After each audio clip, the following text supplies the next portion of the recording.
Hello friends, welcome to get सरकारी job update. तो आज की वीडियो में बात करने वाला हूँ कि रेलवे की तरफ से आरआरबी जेई की वैकेंसी आ चुकी है, आपको देखने को मिल रही है। ये मैंने पीडीएफ ओपन किया हुआ है। तो रेलवे रिक्रूटमेंट बोर्ड की तरफ से आपको आरआरबी जेई की वैकेंसी आपको देखने को मिल रही है। ये देखिए, recruitment for various post of junior engineer. ठीक है, तो आगे बात करते हैं इसमें क्या क्या एलिजिबिलिटी क्राइटेरिया होने वाला है, आपकी वैकेंसी टोटल आपको कितनी देखने को मिल रही है, एज लिमिट आपकी क्या रहने वाली है, एज रिलैक्सेशन आपको मिलने वाला है या फिर नहीं मिलने वाला है, एज लिमिट आपकी क्या रहेगी, एग्जामिनेशन फीस क्या रहेगी, सारी डिटेल आपको इस वीडियो में देखने को मिलने वाली है। तो चलिए आइए बात करते हैं इस वीडियो में कि आपको यहाँ पे क्या क्या कितनी वैकेंसी है, एलिजिबिलिटी क्राइटेरिया क्या है, सारी डिटेल आपको इस नोटिफिकेशन में देखने को मिलने वाली है। ठीक है, तो एप्लीकेशन आपकी जो स्टार्ट होने वाली है वो 14 अगस्त 2026 से आपकी एप्लीकेशन स्टार्ट होने वाली है। और उसके बाद आपकी जो ऑनलाइन एप्लीकेशन की लास्ट डेट रहने वाली है वो आपकी रहने वाली है 13 सितंबर 2026 तक आप यहाँ पे अप्लाई कर सकते हैं। ठीक, अब उसके बाद जो एप्लीकेशन की जो पेमेंट की लास्ट डेट आपकी रहने वाली है वो आपकी रहने वाली है 15 सितंबर 2026 आपकी एप्लीकेशन की लास्ट डेट रहने वाली है, एप्लीकेशन की पेमेंट करने की लास्ट डेट रहने वाली है। ठीक है, आगे बात करते हैं यहाँ पे और भी क्या क्या लिखा हुआ है, आगे डिटेल की हम बात करते हैं। पोस्ट का नाम देखें तो पोस्ट का नाम आपकी जूनियर इंजीनियर की आपकी पोस्ट रहने वाली है। लेवल 6 आपका पे लेवल, यहाँ पे लेवल 6 आपका रहने वाला है। इनिशियल पे आपको 35,400 आपको यहाँ पे पेमेंट आपको मिलने वाला है। 35,400 रुपये आपकी पेमेंट जो आपकी सैलरी है वो रहने वाली है। उसके बाद आपका यहाँ पे जो एज है वो आपकी 18 से 33 साल होनी चाहिए। 33 साल से ज़्यादा आपकी एज नहीं होनी चाहिए अगर आप जनरल कैंडिडेट हैं। ठीक है, टोटल वैकेंसी की बात करते हैं तो टोटल वैकेंसी आपकी 3,993 टोटल वैकेंसी आपको देखने को मिल रही है। आगे बात करते हैं यहाँ पे इंस्ट्रक्शन में क्या लिखा हुआ है कि candidates must ensure that they process and fulfil all the prescribed educational and technical qualification. जो भी यहाँ पे एजुकेशनल क्वालिफिकेशन आपको देखने को मिल रही है वो आपकी एजुकेशनल क्वालिफिकेशन आपके पास होनी चाहिए, क्योंकि ये जूनियर इंजीनियर का एग्जाम है, इसलिए आपके पास टेक्निकल क्वालिफिकेशन होना चाहिए। अगर आपके पास टेक्निकल क्वालिफिकेशन नहीं है तो आप यहाँ पे अप्लाई नहीं कर सकते। Candidates waiting for final results of prescribed educational technical qualification are not eligible to apply. जो कैंडिडेट्स यहाँ पे फाइनल रिजल्ट के यानी फाइनल सेमेस्टर या फाइनल ईयर का आप रिजल्ट का वेट कर रहे हैं तो आप यहाँ पे अप्लाई नहीं कर सकते, एलिजिबल नहीं है आप। ठीक है, application must be submitted online. जो भी एप्लीकेशन है वो आपको ऑनलाइन यहाँ पे फिल करनी है। Selection RRB preferences of post, candidate should choose only one RRB. RRB यहाँ पे आप एक ही आरआरबी सेलेक्ट कर सकते हैं अप्लाई करते समय। ठीक है, एलिजिबिलिटी यहाँ पे देखिए लिखी हुई कि eligibility of the candidates will be considered provisional based on details furnished by the candidates in the online application. तो यहाँ पे जो एलिजिबिलिटी है मैं आपको बताती हूँ। एलिजिबिलिटी, अगर आप फ्रेशर हैं तो आप अप्लाई कर सकते हैं। आपके पास टेक्निकल डिग्री आपके पास होनी चाहिए, आपके पास कोई भी टेक्निकल क्वालिफिकेशन होनी चाहिए। और आपने डिप्लोमा किया है, आपने अगर आपने बी टेक किया है तो आप यहाँ पे अप्लाई कर सकते हैं। आपने डिप्लोमा किया है तो आप यहाँ पे अप्लाई कर सकते हैं। इस फ्रेशर है तो भी आप यहाँ पे अप्लाई कर सकते हैं। ठीक है, आगे हम बात करते हैं कि all the candidates seeking reservation relaxation benefits applicable to SC ST and OBC. जो भी रिजर्वेशन, ये रिलैक्सेशन और रिजर्वेशन वगैरह आपको मिलता है एससी एसटी पीडब्ल्यूडी कैंडिडेट्स को, तो वो आपको देखने को मिलेगा। ठीक है, एज आपकी जो रहने वाली है वो आपकी 18 से 33 साल, आपकी इससे ज़्यादा नहीं होनी चाहिए, 33 साल से ज़्यादा नहीं होनी चाहिए। SC ST and OBC candidates के यहाँ पे एज रिलैक्सेशन आपको देखने को मिल जाएगा। उसके बाद हम बात करते हैं कि आगे और भी क्या क्या लिखा हुआ है। After 25 September 2026 RRB shall not entertain any representation for modification. Modification आपका यहाँ पे 25 सितंबर 2026 से उसके बाद आपका नहीं होगा, क्योंकि यहाँ पे 25 सितंबर लास्ट डेट आपकी रहने वाली है। कोई भी मॉडिफिकेशन करना है तो आपको 25 सितंबर से पहले आपको मॉडिफिकेशन करना पड़ेगा। पेपर में अगर हम बात करें तो नेगेटिव मार्किंग की, तो नेगेटिव मार्किंग आपकी 1/3 आपकी नेगेटिव मार्किंग रहने वाली है। ये देखिए यहाँ पे आपको लिखा हुआ है कि 1/3 आपकी नेगेटिव मार्किंग रहने वाली है एवरी रॉन्ग आंसर। ठीक है, फिर उसके बाद बात करते हैं आगे जनरल इंस्ट्रक्शन। यहाँ पे और भी बहुत सारी डिटेल आपको देखने को मिल रही है, तो ये आप पढ़ भी सकते हैं कि आपको यहाँ पे क्या क्या देखने को मिल रहा है। ठीक है, फॉर्म कैसे फिल करना है, फॉर्म में क्या क्या होना चाहिए, सारी डिटेल आपको यहाँ पे देखने को मिल रही है। मैं कुछ इंपॉर्टेंट पॉइंट्स आपको देखने को यहाँ पे बता रहा हूँ ताकि वीडियो ज़्यादा लंबी ना बने। ठीक है, अब बात करते हैं यहाँ पे vacancies. Please note that these vacancy में इंक्रीज और डिक्रीज। वैकेंसी जो आपको अभी देखने को मिल रही है वो इंक्रीज और डिक्रीज दोनों हो सकती है। ठीक है, मेडिकल फिटनेस आपको यहाँ पे जो दिया गया है, ये देखिए standard of medical fitness. Medical fitness आप ये सब पढ़ लीजिएगा, क्योंकि जो आरआरबी का है वो हो सकता है फिजिकली फिट। आपको यहाँ पे जो डॉक्यूमेंट वेरिफिकेशन होगा, मेडिकल आपकी टेस्ट होगा, तो आपको यहाँ पे मेडिकल फिटनेस भी आपके यहाँ पे लिखा हुआ है कि आपके पास क्या क्या होना चाहिए। ठीक है, आप ये पढ़ सकते हैं मेडिकल फिटनेस। और उसके बाद हम बात करते हैं नेशनलिटी आपकी Indian. Candidate must be either citizen of India और सिटीजन ऑफ नेपाल और सब्जेक्ट टू भूटान। आप यहाँ पे नेपाल के सिटीजन हैं, इंडिया के हैं और भूटान के, तो आप यहाँ पे अप्लाई कर सकते हैं। उसके बाद आपकी एज लिमिट जो है, person of Indian origin who has migrated from Pakistan, Burma, Sri Lanka, east African countries of Kenya, Uganda, the United Republic of Tanzania, Zambia, Malawi, Ethiopia and Vietnam with the intention of permanently sitting in India. अगर आप India में रहते हैं तो आप यहाँ पे बिल्कुल अप्लाई कर सकते हैं। ठीक है, एज लिमिट जैसा कि मैंने आपको बताया कि यहाँ पे 18 से 33 साल आपकी, इससे ज़्यादा एज आपकी नहीं होनी चाहिए। ठीक है, अब बात करते हैं यहाँ पे जो एज रिलैक्सेशन है वो आपको मिलने वाला है एस सी एस टी में 5 साल और ओबीसी में 3 साल। ये आप एज रिलैक्सेशन पढ़ सकते हैं, जो भी एज रिलैक्सेशन मिलता है सभी कैटेगरी में, तो वो आपको मिलने वाला है। ठीक है, और एक बात और दोस्तों, इंपॉर्टेंट बात आपको बतानी है कि यहाँ पे जो ये क्या बोलते हैं, इसकी जो एप्लीकेशन फ़ीस है, जो भी एप्लीकेशन फ़ीस आपकी लगने वाली है उसकी आपका लगभग 90% आपका यहाँ पे रिफंड आ जाता है। तो यहाँ पे एप्लीकेशन फ़ीस नॉर्मली आपकी 500 होती है जनरल कैंडिडेट्स के लिए।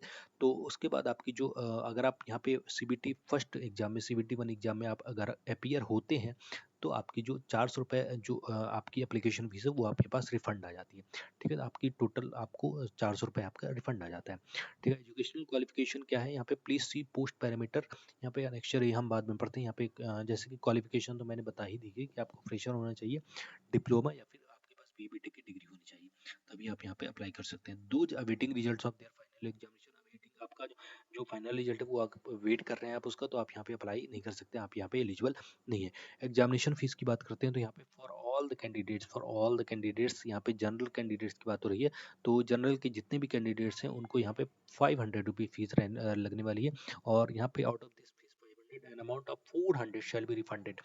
400 रुपये आपकी जो है, अगर आप सीबीटी 1 में अपीयर होते हैं तो आपके 400 रुपये आपके रिफंड आने वाले हैं। ठीक है, और S C S T, ex serviceman, PWD, female, transgender minority community, इन सब की जो एप्लीकेशन फीस लगने वाली है वो 250 रुपये आपकी एप्लीकेशन फीस लगने वाली है। ठीक है, आगे बात करते हैं मोड्स ऑफ फीस पेमेंट का। आपका टोटल सब कुछ ऑनलाइन ही रहने वाला है। ठीक है, आगे और भी बात करते हैं यहाँ पे क्योंकि ये रेलवे बहुत ही बड़ा नोटिफिकेशन देता है, इसमें से जो भी इंपॉर्टेंट चीज़ें हैं वो आप डिटेल में पढ़ सकते हैं इस पीडीएफ को डाउनलोड करके। इसका पीडीएफ का लिंक आपको डिस्क्रिप्शन में देखने को मिल जाएगा, तो उधर से आप डायरेक्टली इस पीडीएफ को डाउनलोड कर सकते हैं। ठीक है, बहुत ही बड़ा नोटिफिकेशन है, टोटल 77 पेज का नोटिफिकेशन आपको देखने को मिल रहा है, तो आप पीडीएफ को बहुत ही अच्छी तरीके से पढ़ सकते हैं, क्या क्या इसमें डिटेल लिखी हुई है। ठीक है, अब हम मेन इंपॉर्टेंट बात करते हैं तो यहाँ पे जो रिक्रूटमेंट प्रोसेस होने वाली है उसमें आपका फर्स्ट स्टेज आपका सीबीटी 1 होने वाला है, फिर उसके बाद सीबीटी 2 होने वाला है, second stage computer based test, उसके बाद आपका डॉक्यूमेंट वेरिफिकेशन होने वाला है, उसके बाद आपका मेडिकल एग्जामिनेशन होने वाला है। 4 स्टेज आपके होने वाले हैं। 4 स्टेज के बाद आपका यहाँ पे फाइनल सिलेक्शन आपको देखने को मिलने वाला है।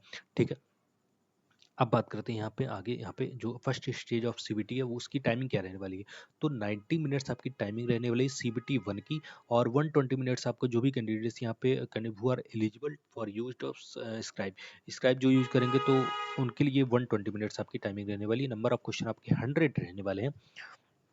ठीक है, तो अब यहाँ पे आगे बात करते हैं। यहाँ पे जो सब्जेक्ट आने वाले वो mathematics, general intelligence and reasoning, general awareness and general science, ये 4 सब्जेक्ट आपके रहने वाले हैं। मैथमेटिक्स आपका यहाँ पे देखने को मिल रहा है 30 क्वेश्चन रहेंगे 30 मार्क्स के, और उसके बाद आपको जनरल इंटेलिजेंस एंड रीजनिंग है वो 25 मार्क्स की आपकी 25 क्वेश्चन रहेंगे। जनरल अवेयरनेस आपका 15 मार्क्स का रहने वाला है 15 क्वेश्चन, और जनरल साइंस जो है नंबर ऑफ क्वेश्चन 30 और 30 मार्क्स के आपके रहने वाले हैं। टोटल आपके 100 मार्क्स 100 क्वेश्चन आपके रहने वाले हैं।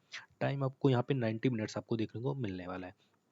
ठीक है, निगेटिव मार्किंग की बात करें तो आपको 1/3 आपको निगेटिव मार्किंग आपका रहने वाला है, 1/3 आपका निगेटिव मार्किंग रहने वाला है। सेकंड स्टेज ऑफ सीबीटी में आपको जो सब्जेक्ट मिलने वाले वो अभी आप देख सकते हैं। जनरल अवेयरनेस है सीबीटी 2 में 15 नंबर का आपका नंबर ऑफ क्वेश्चन 15 रहेंगे, और मार्क्स आपके 15। फिजिक्स और केमिस्ट्री में 15 question 15 marks. Basics of computer and application में 10 question 10 marks. Environment and pollution control में 10 क्वेश्चन 10 मार्क्स, और टेक्निकल एबिलिटीज में आपके 100 मार्क्स और 100 क्वेश्चन आपके रहने वाले। टोटल 150 क्वेश्चन आपके रहने वाले हैं, और टाइम आपका जो रहने वाला है वो 120 मिनट्स आपका रहने वाला है। ठीक है, फिर इसके बाद आपको जो यहाँ पे आपके सब्जेक्ट के नेम आपको देखने को मिल रहा है कि आप डिसिप्लिन मैपिंग टेबल, जिस भी आप डिसिप्लिन से बिलोंग करते हैं तो उस डिसिप्लिन को आप चेक कर सकते हैं। इलेक्ट्रिकल इंजीनियरिंग है, मैकेनिकल इंजीनियरिंग की है अपने, तो आप डिसिप्लिन आप चेक कर सकते हैं। ठीक है, तो इस तरह से यहाँ पर आपको देखने को मिल रहा है। और यहाँ पे आपको जो भी करना है ऑनलाइन अप्लाई करना है आपको। ठीक है, और भी किसी भी मोड में यहाँ पे आरआरबी एप्लीकेशन रिसीव नहीं करेगा, आपको ऑनलाइन ही अप्लाई करना है। ठीक है, और इसका जो पीडीएफ आप है वो डिटेल में अच्छे से पढ़ लीजिएगा, ताकि आपको पूरी जानकारी मिले कि फॉर्म कैसे फिल करना है। ठीक है, इस वीडियो में आपको मैं इम्पोर्टेंट पॉइंट्स मैंने लगभग बता ही दिए हैं। और क्योंकि ये पीडीएफ बहुत ही बड़ा है और आप टोटल वैकेंसी आप यहाँ पे देख सकते हैं। आपको यहाँ पे पोस्ट पैरामीटर्स आपको देखने को मिल जाए, जूनियर इंजीनियर, यहाँ से सभी सभी जोन में आपको जो जितनी वैकेंसी आपको देखने को मिल रही है, टोटल वैकेंसी आपको यहाँ पे ये देखिए देखने को मिल जाएगी। ये आरआरबी अहमदाबाद है, आरआरबी इसके बाद आपको जो भी जोन है उसकी वैकेंसी आपको देखने को मिल जाएगी। आरआरबी बेंगलुरु है, ये आप जोन वाइज वैकेंसी भी आप चेक कर सकते हैं। ठीक है, टोटल आपको 3,993 वैकेंसी आपको टोटल आपको देखने को मिल रही है। ठीक है, तो किसी भी स्टेट से आप जिस भी जोन से आप बिलोंग करते हैं तो उस जोन से आप फॉर्म फिल कर सकते हैं। ठीक है, बहुत ही यहाँ पे लंबा फॉर्म, लंबा नोटिफिकेशन आपको देखने को मिल रहा है। बहुत सारी डिटेल रेलवे की नोटिफिकेशन आपको देखने को मिलती है। तो ये आप देख सकते हैं, पोस्ट वाइज आप देख सकते हैं वैकेंसी कितनी आपको टोटल देखने को मिल रही है। टोटल वैकेंसी ये देखिए हम देखते हैं यहाँ पे 3,993 वैकेंसी टोटल आपको यहाँ पे देखने को मिल रही है। ठीक है, तो इस पीडीएफ में, इस नोटिफिकेशन में इतना, बहुत ही डिटेल यहाँ पे आपको देखने को मिल रहा है। इस नोटिफिकेशन में इतना ही था। तो आपको पीडीएफ का लिंक आपको डिस्क्रिप्शन में देखने को मिल जाएगा। नोटिफिकेशन का पीडीएफ आप डाउनलोड कर सकते हैं और चेक कर सकते हैं। आपका जो सिलेबस है वो क्या रहने वाला है वो भी आप यहाँ पे देख सकते हैं। ये देखिए लास्ट में आपको नोटिफिकेशन के लास्ट में आपको जो ये पीडीएफ है इसके लास्ट में आपको सिलेबस भी दिया गया है। सिविल, ये सिविल का सिलेबस है, सिविल इंजीनियरिंग का। और ये आपको देखने को मिल रहा है इलेक्ट्रिकल इंजीनियरिंग का, allied electrical and allied engineering का सिलेबस है। तो आप अपने जो ब्रांच है आपका जो वो है ब्रांच है उसके अकॉर्डिंग आप अपना सिलेबस भी चेक कर सकते हैं। ठीक है, तो इसका पीडीएफ का लिंक आपको डिस्क्रिप्शन में देखने को मिल जाएगा, तो डायरेक्टली आप पीडीएफ को डाउनलोड कर सकते हैं, नोटिफिकेशन को डाउनलोड कर सकते हैं। तो बिल्कुल अगर आप एलिजिबल हैं तो ये बहुत ही अच्छी अपॉर्चुनिटी है। रेलवे जो भी कैंडिडेट्स रेलवे की यहाँ पे प्रिपरेशन कर रहे हैं।